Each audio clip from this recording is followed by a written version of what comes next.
she opens it up for questions. That's a lot of times with a lecture series, a lecturer will say, does anyone have any questions?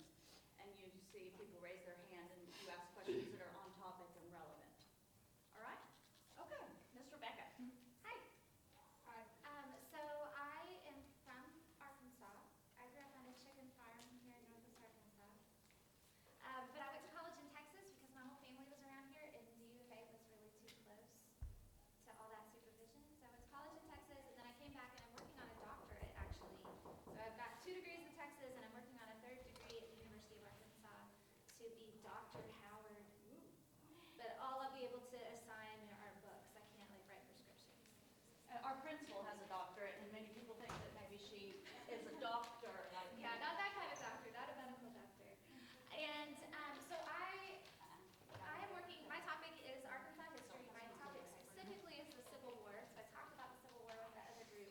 But for you guys, we're going to talk about natural disasters and tragedies that happened in Arkansas, right? That's what you guys are interested in? Okay.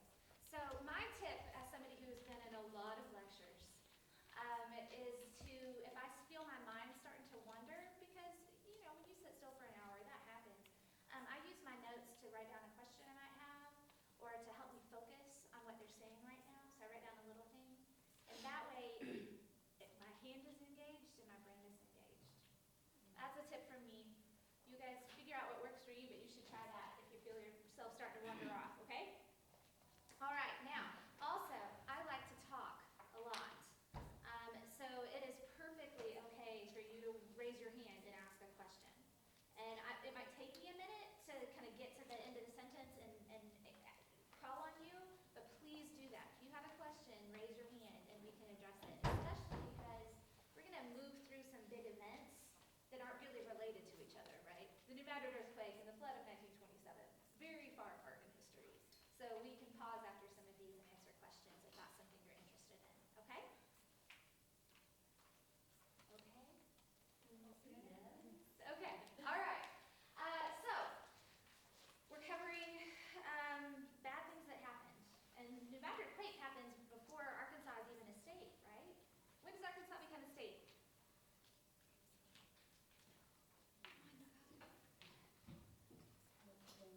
I see some people know, they're just shy. So Arkansas becomes a state in 1836.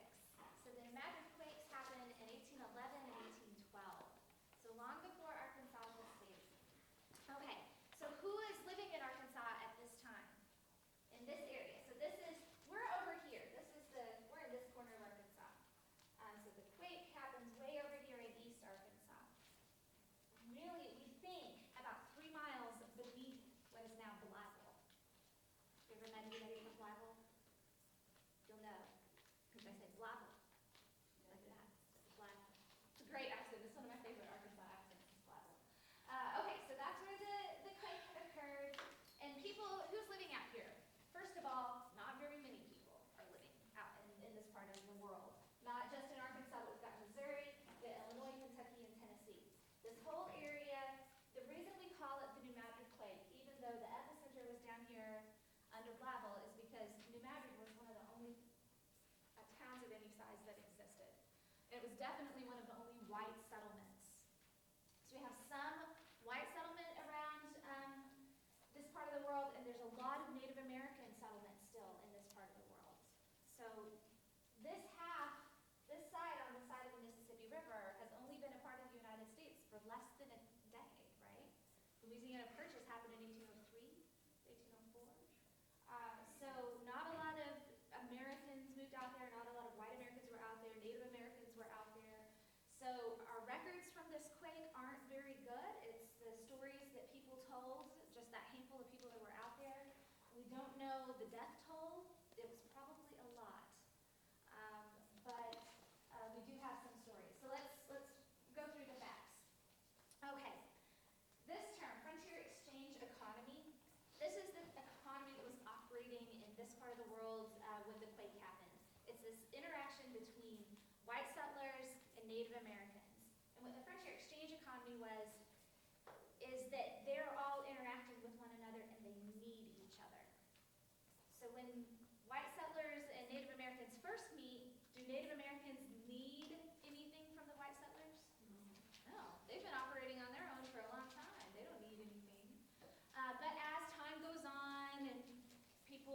know, like, well, the white settlers have some cool things. And the white settlers say, well, those Native Americans have some cool things. And they start to interact. And by the time we hit frontier exchange economies, they rely on each other. So that is one thing that the quakes are going to disrupt. It's going to mess up the economy in the area because of all the damage it does. Okay. First quake comes at about 2:15 in the morning and rattles on December 16th, or about 2:30 in the morning, on December 16th, 1811. Rattles everybody, gets them out of bed. The big one though, the really big quake that was probably over an 8 on the Richter scale, hit about 7 that morning. So woke everybody up in the middle of the night, shake, shake, shake, gets people out of their beds, and there are huge aftershocks that continue throughout that day. It rang church bells in Boston. You know how far away Boston is?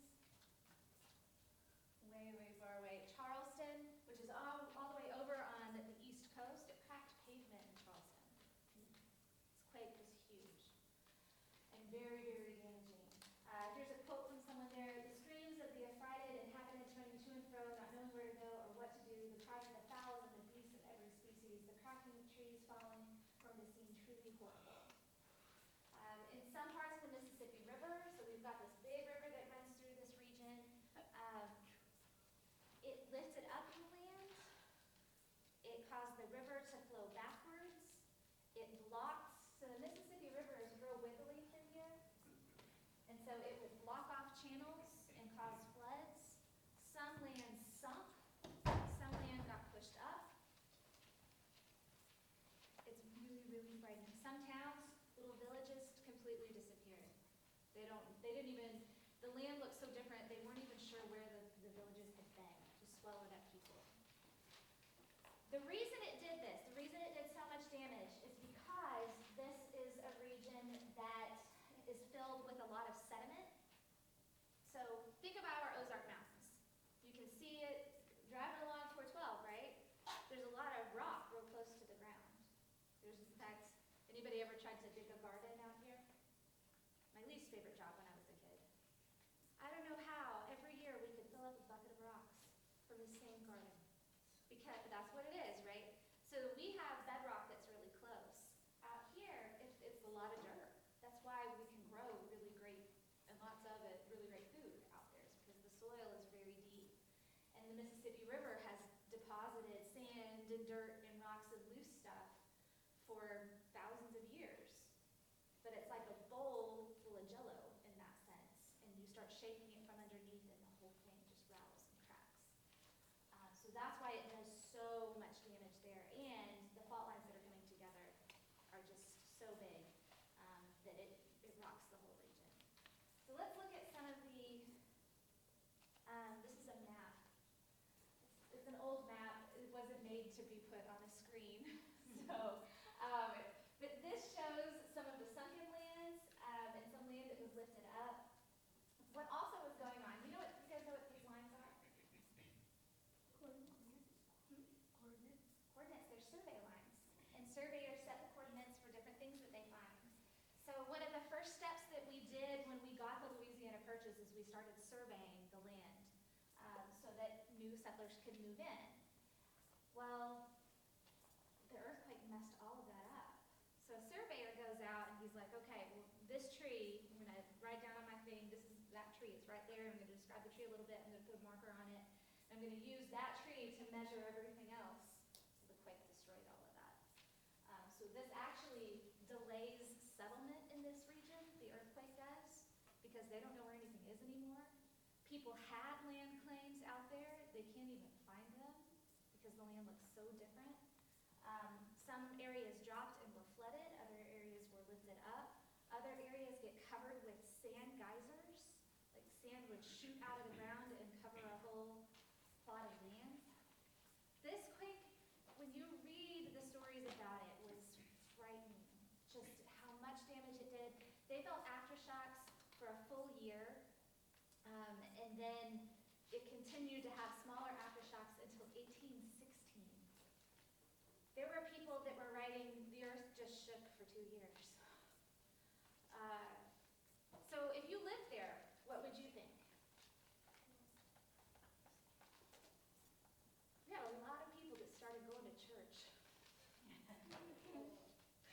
Church attendance went way up. Everybody started going to church. Native Americans, there had been some leadership among Native Americans that were pushing back against white settlement. And one particular leader, he was pushing for all of the Native American groups to unite together, which was actually a pretty rare thing. It would be like telling all of the Germans and the French and the Italians in Europe to, well, you're all European, so get along. It doesn't always go over very well. But he was going around telling all the Native American groups, if we don't want to get run over, we need to unite. And he wasn't getting much traction.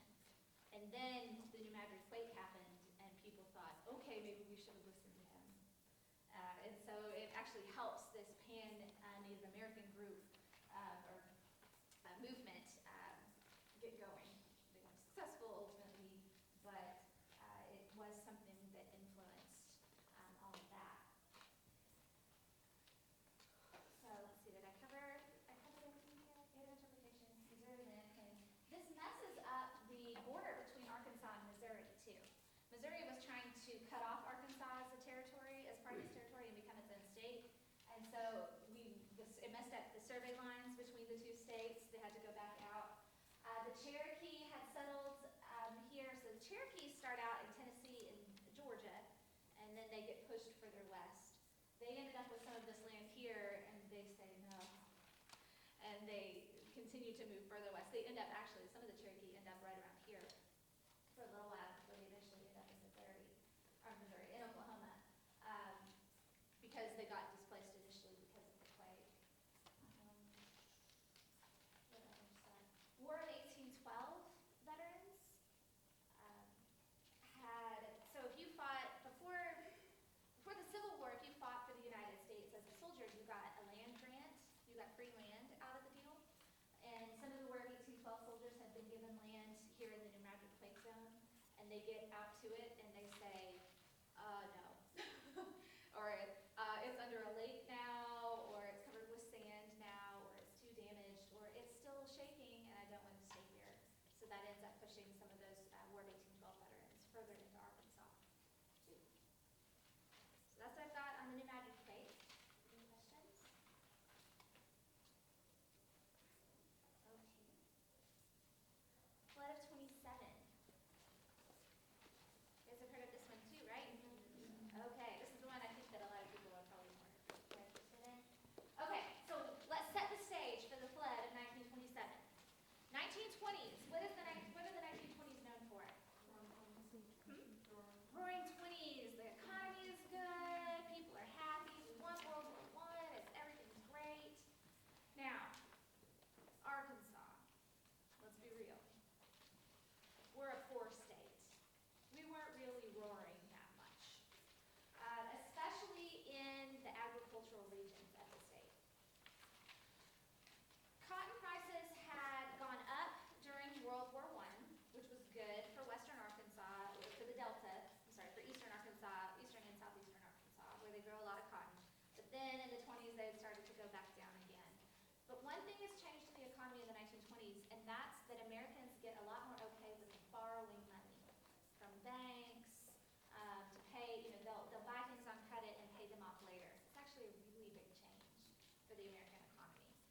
So that is something that's changing, even though economically Arkansas isn't as roaring as much as the rest of the country. We do have a lot of people in Arkansas that are borrowing money to make some improvements. They'll buy like washing machines, heavy machinery, labor-saving devices. Another thing that's going on in Arkansas is that we are clearing land and building levees along the Arkansas River in the state, and along the Mississippi River, along the White River, and along the St. Francis. I've got a map in a second, I think. Ooh.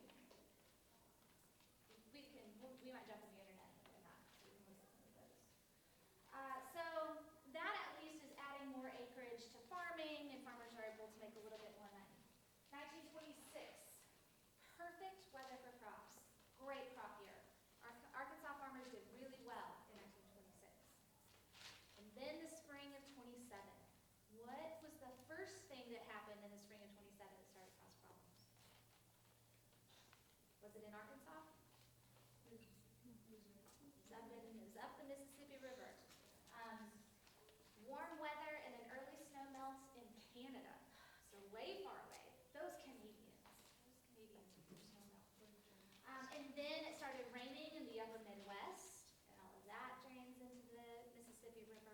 then in April, it started raining in Arkansas.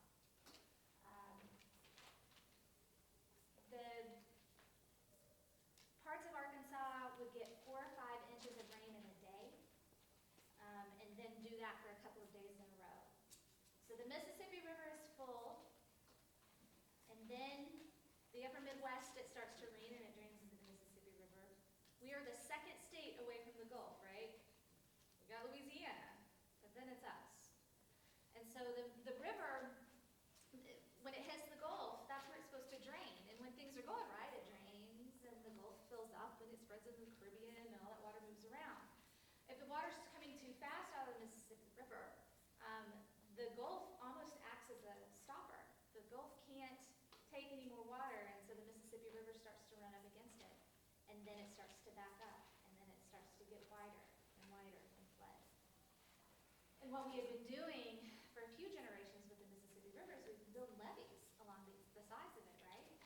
Because if you build a levee up against the river, then you can gain some acreage of farmland. And it's usually really good land because it's gotten all that sediment on it, and so it's got a lot of nutrients in the soil. So it's good land to steal from the river to build that levee. The only problem is that when the river gets too high, those levees become really unsafe and unstable. And that's what starts to happen in Arkansas. This is Lake Village. So this is Lake Chico.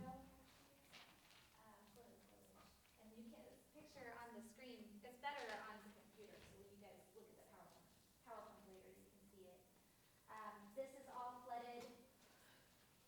This is Dermot, also along the river.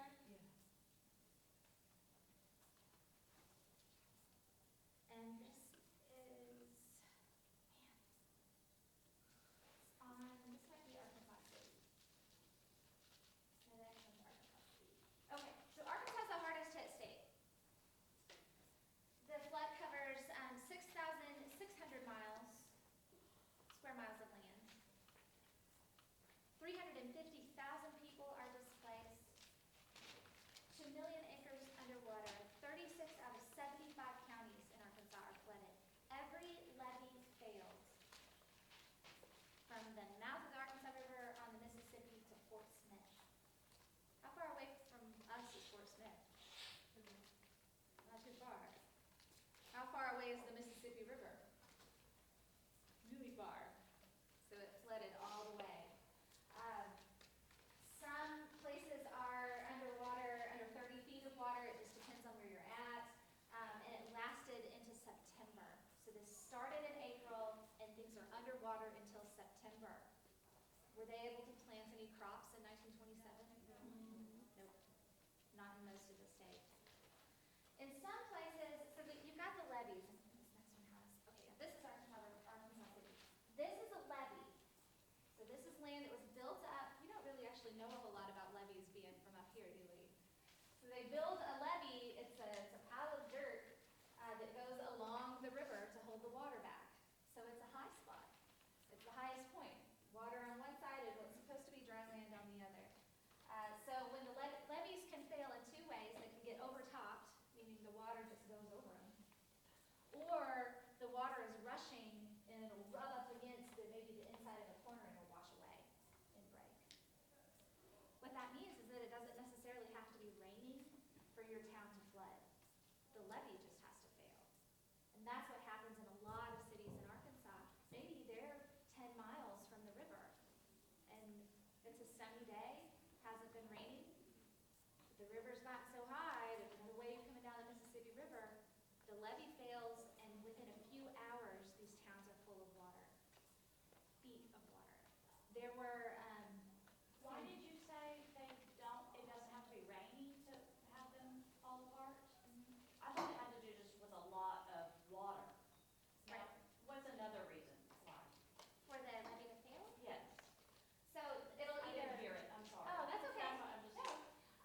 So let me go back over here. This one. So Dermot is a town that flooded just because the levee failed. So the water is on the river, but it's behind the levee. So the levee can get washed away, like the water can erode it because the river's moving so fast, or the river's just rising and it just washes over.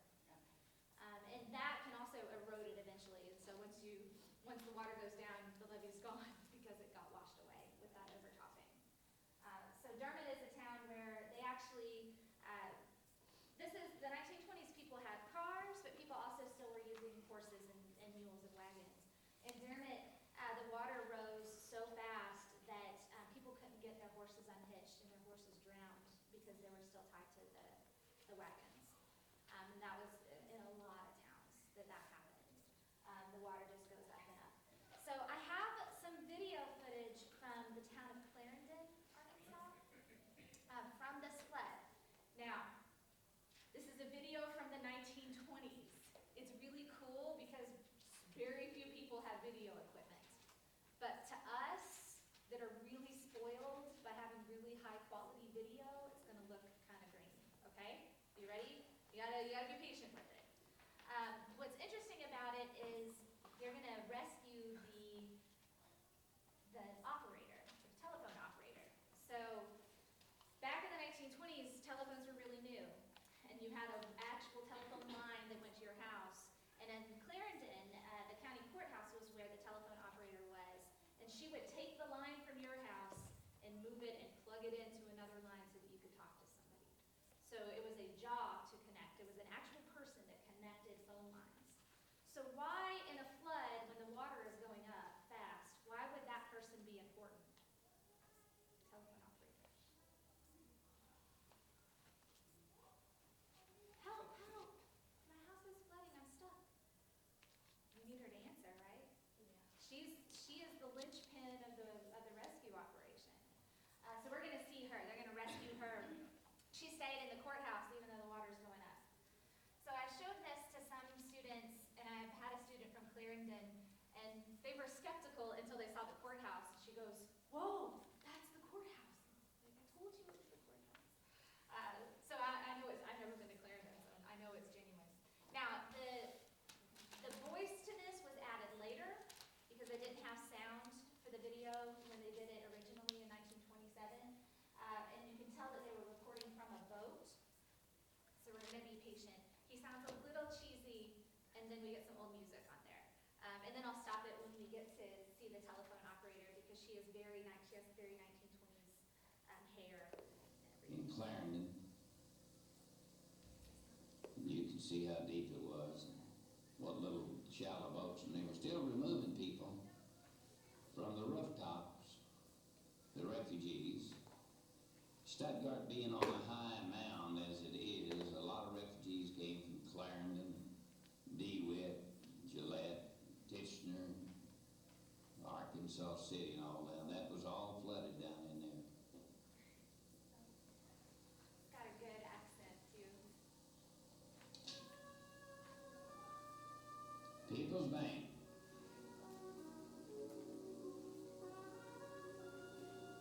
There's a beautiful tune. Stardust by Odie Carmichael.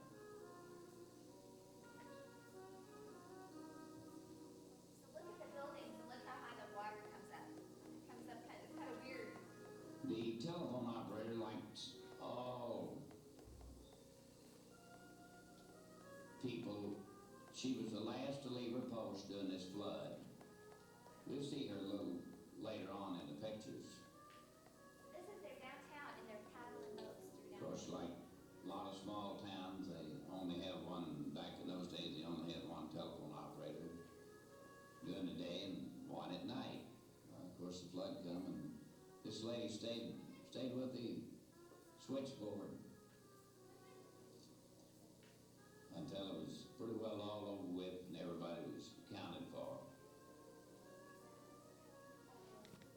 You see the water had been up that high, and now it's lower.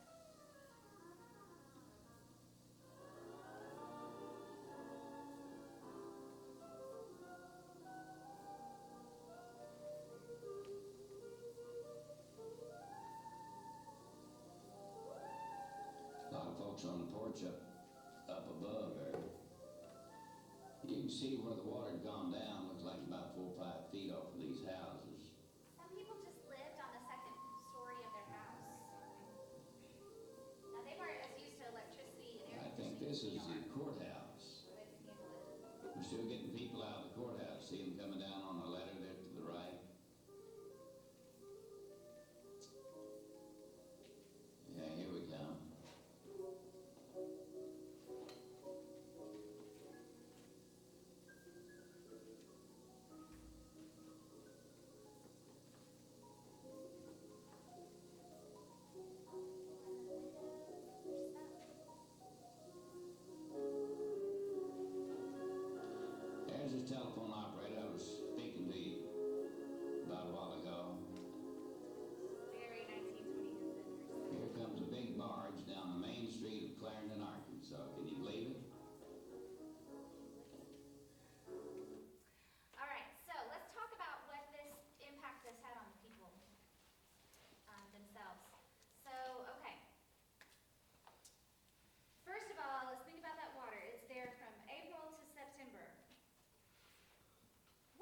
80s, 90s, it gets hot.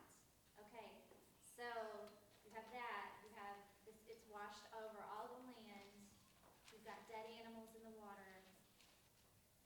It was gross.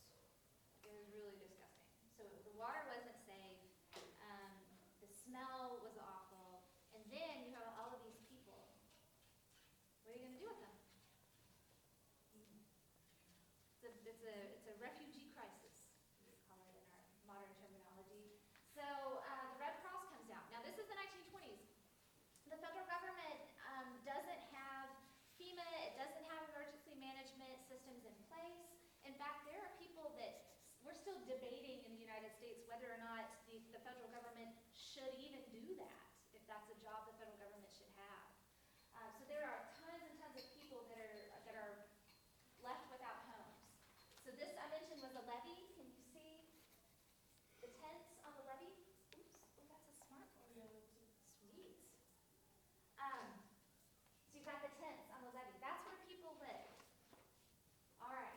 So what else? What was the economic system? You guys may not have covered this.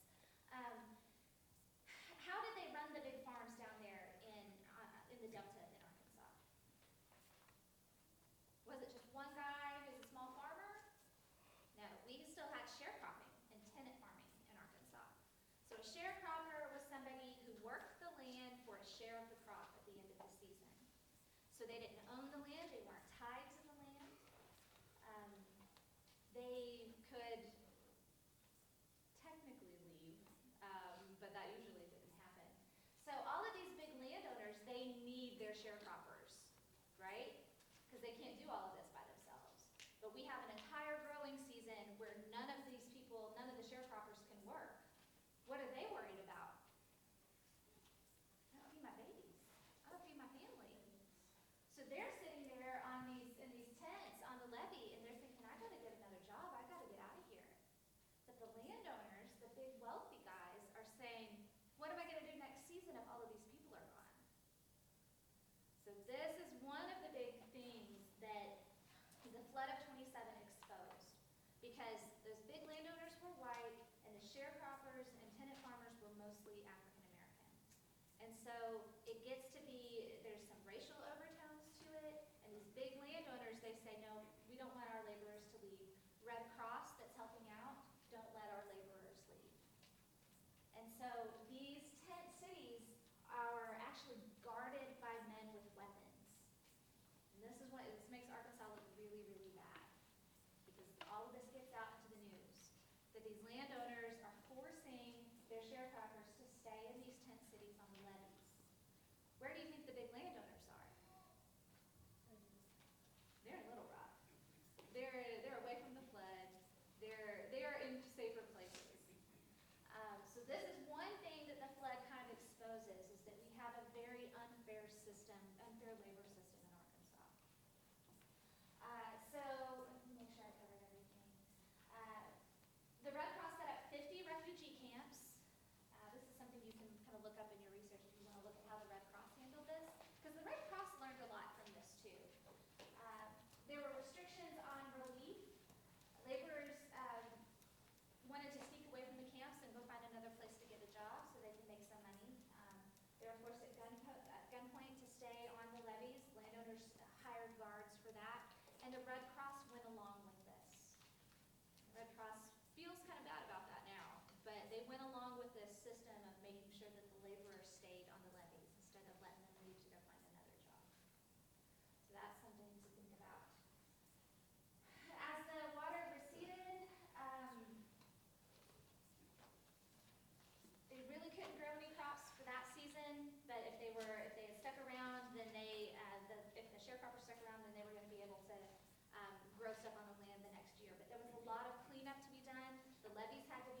what was happening in Arkansas. They're trying to get donations and aid from the Red Cross. So there's tons of media in Little Rock. So I'm going to tell you guys a story that it's kind of graphic. So I tell my college students this story. So can you guys handle it? It's about a guy that was murdered? All right. So what happened was there's all these tensions going on. Everybody's upset because of the flood, and a lot of people are crowded into Little Rock that aren't usually there. And a man by the name of John Carter gets lynched on May 4th, 1927. So this is at the height of the flood. There's all of this national media. We're trying to make Arkansas look sympathetic, so people send us donations, and this thing happens. So here's the situation.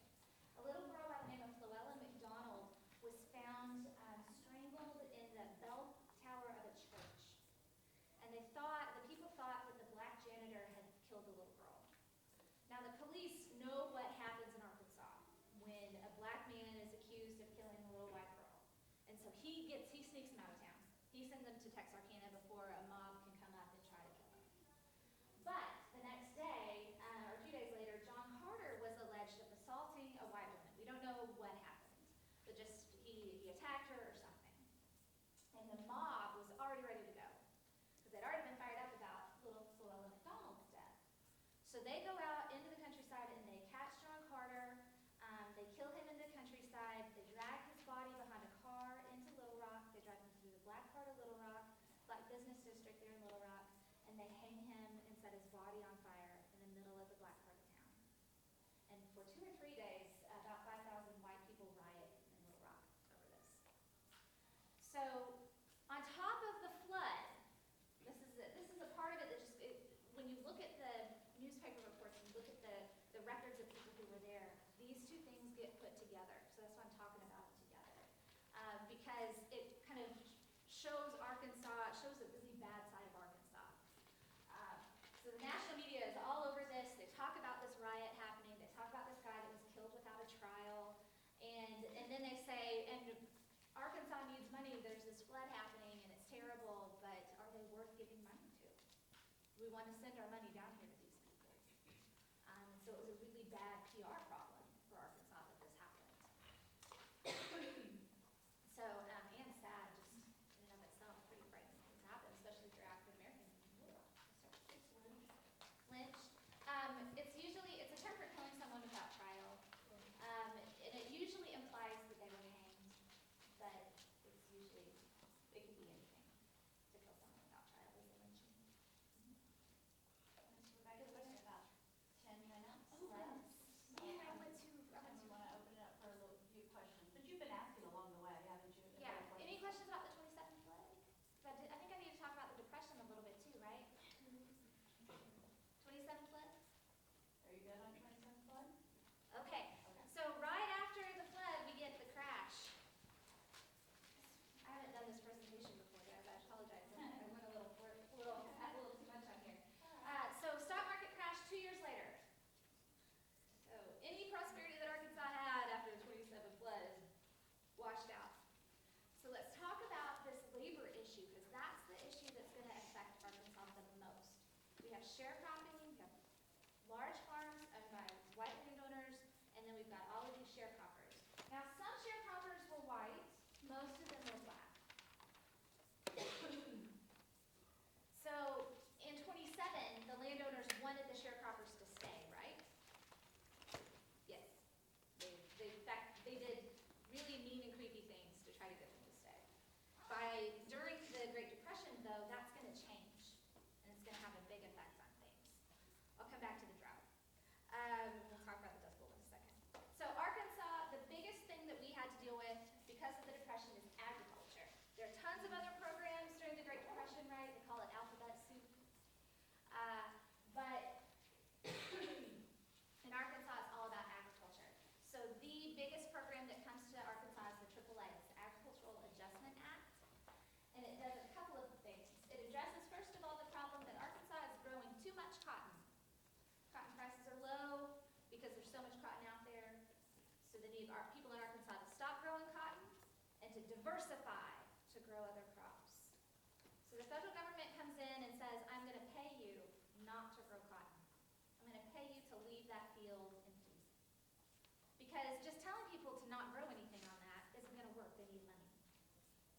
federal government comes in and says, I'm gonna pay you not to grow cotton on that field, and then you'll be able to maybe grow other things on it, we're gonna give you that money.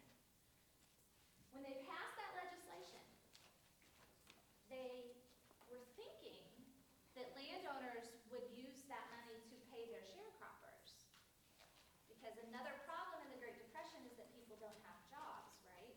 We don't want to create a program that causes more unemployed people. They didn't write that down. They didn't put it in the legislation.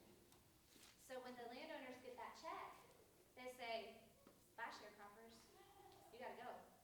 That's what all these people are. They're lined up along the road. This happens all over the Delta in Arkansas. So the sharecroppers get really upset.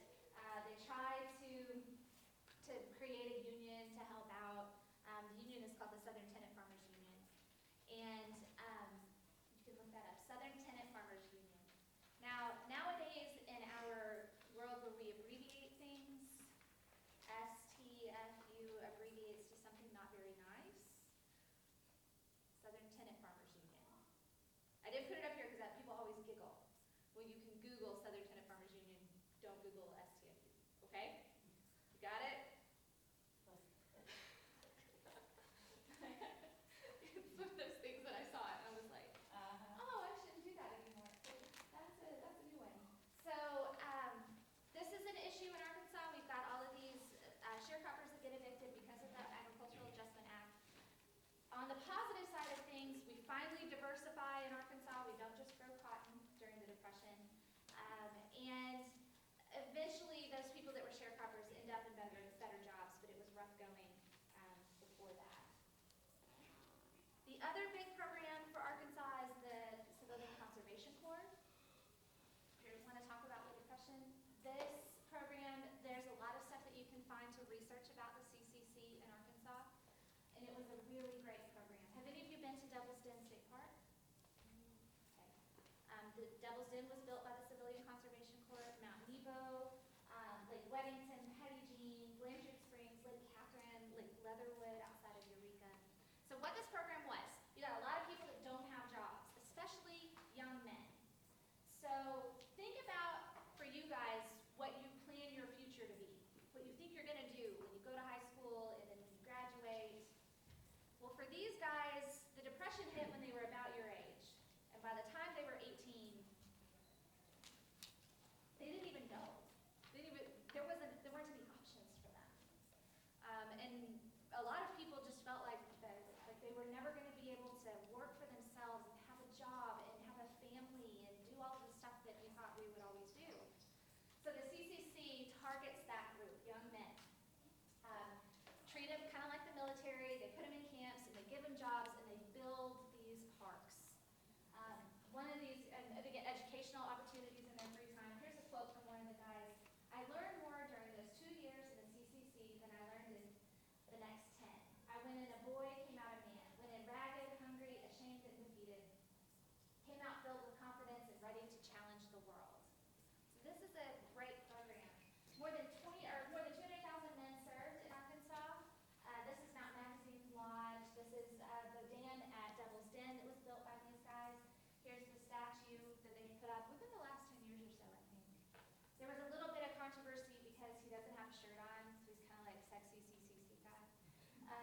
story.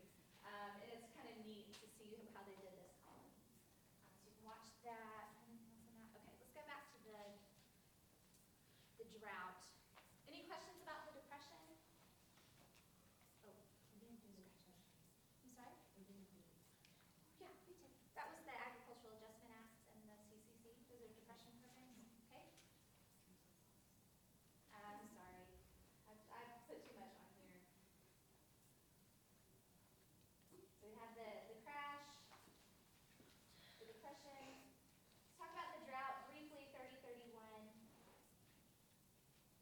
You guys know about the drought?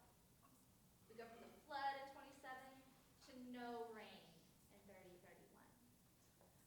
And it kind of follows what happened with the flood. You have all these people that don't have anything to do. At least they aren't kicked out of their homes, right? They aren't flooded out of their homes during the drought.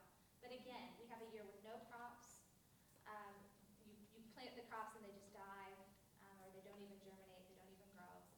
The Red Cross has to come in again and feed people, and we have the same problems with people wanting to leave to go find other work and landowners wanting their sharecroppers to stay. And this is a quote from someone who was, yes sir? Was the drought also like throughout the Great Depression? In Arkansas, it was not. In Arkansas, it was just 30 and 31 that we had problems with drought. The rain did come back towards the end of mid to late 30s. The Dust Bowl, though, we're on the edge of the Dust Bowl, and the Dust Bowl does persist throughout the 30s. So this is a map of the Dust Bowl and the areas that were affected, and here's Arkansas. We got a lot of dust blown into the state. This is one of those dust storms. So it wasn't, we didn't get anything quite like that, but those dust storms, they would blow all the way to Washington, D.C. Like, they would make skies dark in D.C. One of them made the skies dark in D.C. on a day they were voting for aid. Like, Congress was voting whether or not they wanted to send aid, and a dust storm from Kansas shows up in D.C. People were like, well, I think we should vote aid out there. Look at that. So yeah, we're on the edge of it. It's dry, but it's not the drought conditions, really bad drought conditions that happened in 30 and 31. And this is the debate of the 30s. We do not believe we should give enough food to be comfortable, for this would destroy the incentive of our laborers to work and might even ruin our labor force for years. This is a historical quote, so that term is okay for then, but when we use our writing, we write African American now, or black. Just heads up. Sometimes people get confused with quotes like that. So that's what we debate in the 30s too. All this bad stuff, the flood, the drought, the depression. How much do we help people? How much do we make them better? All right, Mr. Baker, we're gonna have to. Thank you guys. It's polite to, after a lecture, maybe to get up and walk by a professor or any type of lecture and say thank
say C? I mean,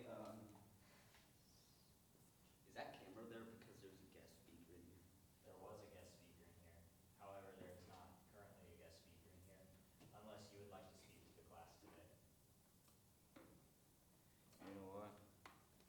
That sounds just dandy. Would you like to speak to the class today? I don't know. Well, I don't have anything interesting to talk about. I'm sure you do. What's the most interesting trip you've ever gone on? Trip? Yeah.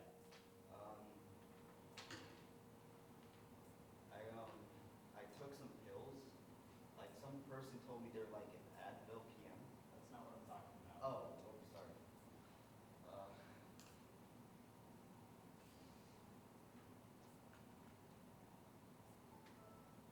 What's the most interesting vacation you've ever gone on?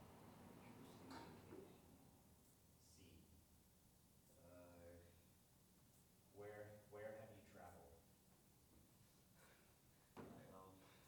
I traveled to, well, not very far from my home to a grocery store where I got pills that were Advil, that I thought were Advil PMs, and I had this really bad trip. That's not what I'm talking about. No, like the trip to the grocery store. That was, wait. Um, Where is your favorite location to travel?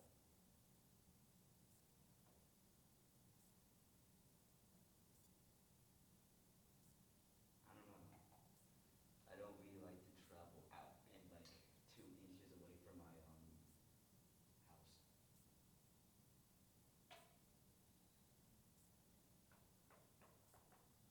I gotta get back.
The thing's recording.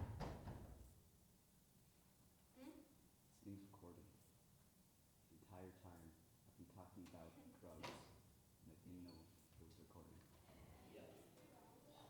It is recording? And it's currently still recording. It's been on for literally an hour.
2 minutes.